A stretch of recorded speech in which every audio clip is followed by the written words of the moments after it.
Hola, soy Edgar Mora, director de Money Adventure y cofundador de Prototype, programa de emprendimiento y liderazgo para jóvenes. En esta clase hablaremos del tema contable y financiero punto de equilibrio en el marco de nuestro curso de emprendedores o personas que deseen iniciarse en los negocios o en la empresa. No dejes de suscribirte y dale like al video. El caso práctico que nos servirá para adentrarnos en el tema tiene que ver con la Torre Burj en Dubái. Hace tiempo la Torre Burj estableció récords en ganancias. Hasta hoy hemos vendido el 90% del edificio, dijo en su momento Mohamed Ali Alabar, presidente de la compañía de propiedades que construyó el edificio más alto del mundo. Originalmente pensamos que tendría la suerte de lograr un equilibrio. Completar un edificio tan grande durante una de las mayores recesiones económicas del mundo no fue ideal, pero los ingresos de los apartamentos vendidos y el espacio de las oficinas están en la meta.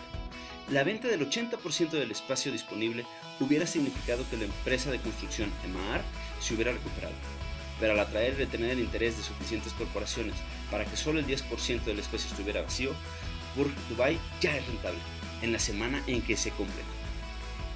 Antes de seguir con el tema, conviene integrar reflexiones sobre las siguientes preguntas guía. ¿Cuál es la diferencia entre ingresos y ganancias? ¿Qué crees que significa romper el equilibrio?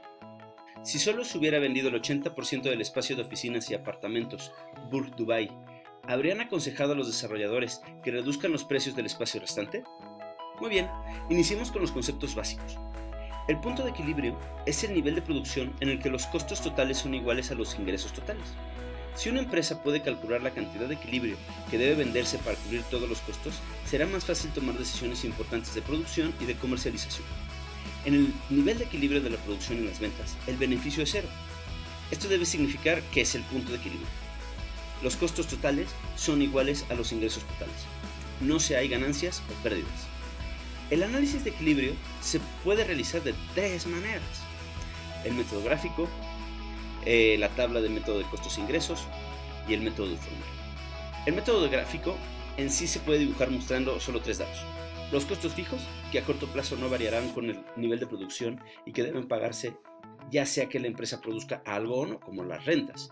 Hemos de recordar que en el video de costos e ingresos, en la clase de costos e ingresos, ya tocamos este tema. Sería interesante que, si no tienes claro qué es el costo fijo, regreses a esos videos para que lo tengas más claro.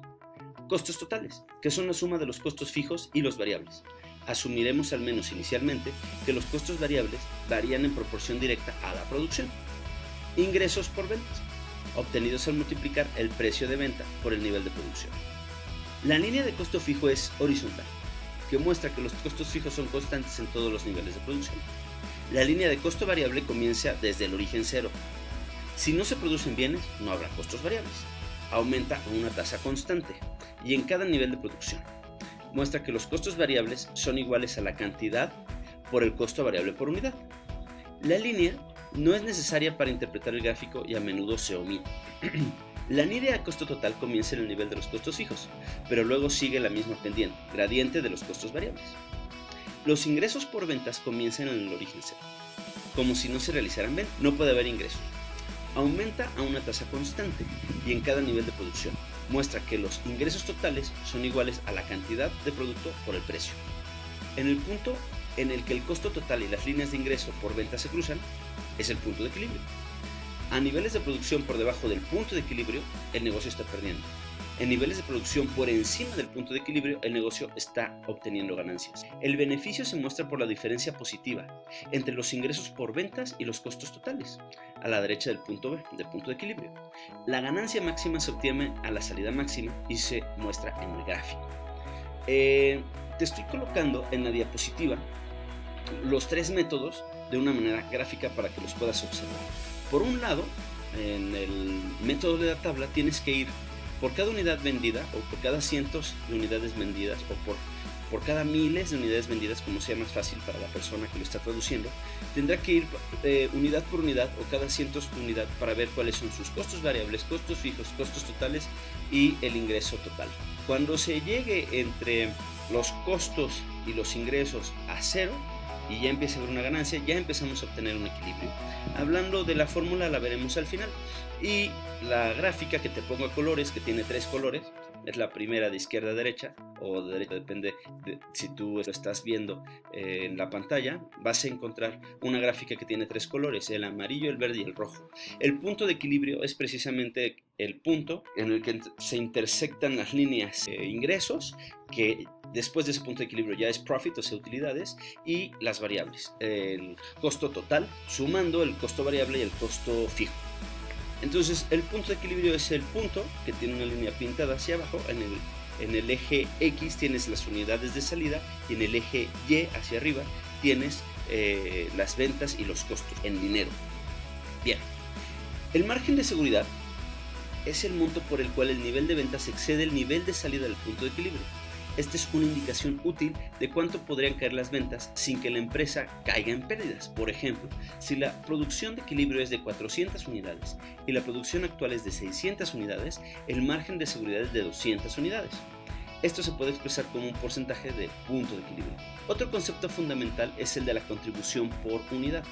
Necesitamos este concepto para sacar el método de la fórmula, que es el precio de venta de un producto menos costos variables por unidad. Bueno, pues hablando de la fórmula, se puede utilizar una fórmula para calcular el punto de equilibrio que tiene que ver con el nivel de equilibrio de producción es igual a la contribución de costo fijo por la unidad producida.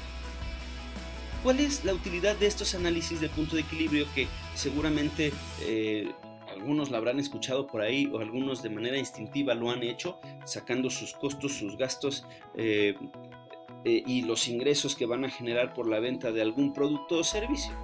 Muchas personas instintivamente no saben que este es un concepto contable financiero, recordando que la contabilidad nos sirve para contar cuántos activos tenemos o cuántos recursos tenemos para sacar adelante la empresa, y las finanzas es la traducción de este lenguaje precisamente para tomar decisiones dentro de la empresa, tomando en cuenta índices y tomando en cuenta, por ejemplo, los puntos de equilibrio. Pero, ¿cuál es la utilidad? Bueno, pues los cuadros son relativamente fáciles de construir e interpretar, tanto la tabla como la gráfica. Es más difícil a veces explicarlo que aplicarlo, realmente cuando una vez lo entiendes. Los cuadros, como te decía, son muy fáciles de construir e interpretar. También proporcionan pautas útiles para la administración en puntos de equilibrio, márgenes de seguridad y niveles de ganancia y pérdida en diferentes tasas de producción. Podemos crear diferentes escenarios. Se pueden hacer comparaciones entre diferentes opciones, construyendo nuevos cuadros para mostrar las circunstancias que cambian. En el ejemplo anterior, los gráficos podrían ser modificados para mostrar el posible impacto en la ganancia y el punto de equilibrio de un cambio en el precio de venta del producto. ¿De qué ejemplo te estoy hablando? Del ejemplo de la torre. Bien, la ecuación produce un resultado de punto de equilibrio mucho más preciso, pero no puedes observar qué es lo que sucede alrededor del tiempo. El análisis de equilibrio se puede utilizar para ayudar a los gerentes a tomar decisiones importantes, como decisiones de ubicación, ya sea para comprar equipo nuevo y cuáles proyectos invertir, etc. Pero también tiene sus limitaciones. ¿Como cuáles? La suposición de que los costos y los ingresos siempre están representados por líneas rectas, bueno, no es realista. No se gana de manera lineal a lo largo del año. Puede haber cuestiones externas, como ya lo vimos en una de las clases, que pueden afectar directamente a la venta de los productos o servicios que nosotros tenemos. No todos los costos variables cambian directamente o sin problemas con la producción. Por ejemplo, los costos laborales pueden aumentar a medida que la producción alcanza el máximo debido a los pagos por turnos más altos o las tasas de horas extra, que suele suceder en las empresas más grandes o en empresas de crecimiento. La línea de ingresos podría verse influida por las reducciones de precios necesarias para vender todas las unidades producidas a altos niveles de producción. Los efectos combinados de estas suposiciones podrían crear dos puntos de equilibrio en la práctica. No todos los costos pueden clasificarse convenientemente en costos fijos y variables. La introducción de costos semivariables hará que la técnica sea sumamente más complicada. Estudiamos negocios o económicas, ya empieza a complicarse el asunto cuando empezamos a hablar de este tipo de proyectos, pero son mucho más reales contablemente y económicamente. En fin, no se tienen en cuenta los niveles de stock en el punto de equilibrio. Se supone que todas las unidades producidas son vendidas y no siempre es así. Es poco probable que esto sea así en la práctica. Es probable que los costos fijos se mantengan en diferentes niveles de salida hasta la capacidad máxima. Viendo esto, sabemos que tiene sus ventajas y sus desventajas. A las empresas sí les pido que hagan su punto de equilibrio para que tengan claridad en ciertas ideas y cómo empezar a tomar decisiones en cuanto a costos e ingresos, equipos de venta, mercadotecnia, el dinero que va a ingresar a la empresa para ir pensando en lo que sigue el año que entra. En fin, creo que sacar el punto de equilibrio tiene muchas más ventajas que desventajas y nos permite observar o planear el futuro, que para toda empresa es sumamente necesaria, porque si no planeamos no sabemos a dónde ir. Por favor, no olvides hacer tus comentarios y yo soy Edgar Mora, recuerda que estoy para servirte en estas clases que se llaman Money Adventure School, enfocadas a que tú puedas emprender de una mejor manera y puedas crecer en cuanto a tus ingresos y beneficios para ti y para todas las personas que están a tu alrededor. Nos vemos en la siguiente clase.